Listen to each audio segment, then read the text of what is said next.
দেশের আলোচিত অভিনেত্রী শবনম ফারিয়া ঠোঁটকাটার বাস্তববাদী কথা বলার জন্য প্রায় তাকে আলোচনায় দেখা যায়। অভিনয়টা দুর্দান্ত করলেও বৈবাহিক জীবনে খুব একটা ভালো নেই তিনি।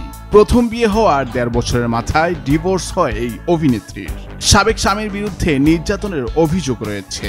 এবার প্রায় 5 বছর পর আবারও বিয়ে করলেন শবনম ফারিয়া। 19 সেপ্টেম্বর শুক্রবার বাদ আসর দুই পরিবারের সদস্যদের উপস্থিতিতে বিয়ের আনুষ্ঠানিকতা সম্পন্ন হয়।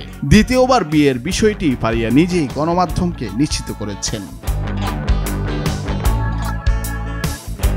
শবনম ফারিয়া জানিয়েছেন তার দ্বিতীয় স্বামীর নাম তানজিম তৈয়ব। তিনি রাজশাহীর ছেলে।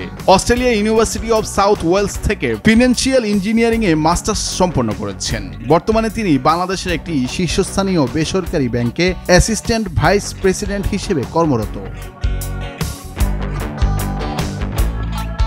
বিয়ের ব্যাপারে শবনম ফারিয়া আরো বলেন, বিয়ে নিয়ে আমার অনুভূতি বরাবরই জটিল। আতঙ্কের চেয়ে কিছু কম নয়। ভেবেছিলাম এই অধ্যায় হয়তো আমার জীবনে আর আসবে না, তবে সময়ের প্রবাহে এবং পরিবারের আকস্মিক সিদ্ধান্তে এই পরিণয়।